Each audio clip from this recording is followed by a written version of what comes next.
நாம் வாழ்க்கையில் தொடர்ந்து அநீதியான சூழ்நிலைகளை எதிர்கொள்கிறோம். செய்திகளை திறக்கும்போது அவை ஊழல், அடக்குமுறை மற்றும் அநீதியால் நிரம்பியிருக்கின்றன. சில நேரங்களில் தீமை வெற்றி பெறுவது போல தோன்றுகிறது. இது நம் இதயங்களை கோபத்தாலும் விரக்தியாலும் நிரப்புகிறது. விவிலிய நபரான தாவீது இதேபோன்ற சூழ்நிலைகளை அனுபவித்தார். 2 சாமுவேல் 23:6-7 பொல்லாதவர்கள் முட்களைப் போல எரிக்கப்படுவார்கள் என்று அவர் பேசுகிறார். பொல்லாதவர்கள் என்ற ஹீப்ரு வார்த்தையான பெலியால் என்பது மதிப்பற்ற அல்லது பயனற்ற என்று பொருள்படும்.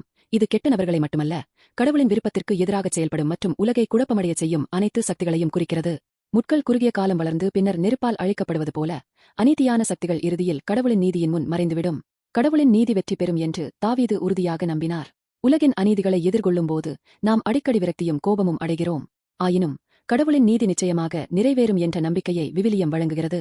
இந்த நீதி இயேசு கிறிஸ்துவில் மிகத் தெளிவாக வெளிப்படுத்தப்பட்டுள்ளது.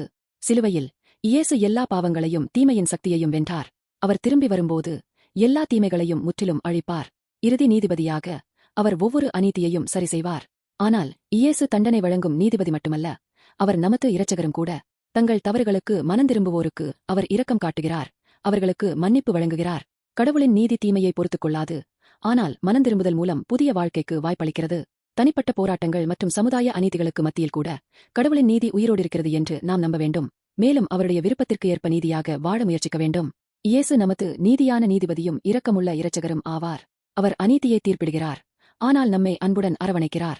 அநீதியான சூழ்நிலைகளை எதிர்கொள்ளும் போதும், ஊழல் நிறைந்த உலகில் அநீதிக்கு எதிராக நிற்க வேண்டியிருக்கும் போதும் நாம் இயேசுவை பின்பற்றலாம். அவருடைய நீதியையும் அன்பையும் பிரகடனப்படுத்தலாம். மேலும் நம்பிக்கையை இழக்காமல் நீதியாக வாழலாம். உலகம் எவ்வளவு இருளால் நிரம்பினாலும் இயேசுவின் நீதியும் அன்பும் நம்மை விழாமல் காக்கும். அவருடைய அன்பையும் நீதியையும் பிரகடனப்படுத்தும் ஒளியாக நம்மை வாழச் செய்யும். இன்று நாம் இயேசு கிறிஸ்துவில் நம்பிக்கையுடனும் அமைதியுடனும் வாழ விரும்புகிறோம்.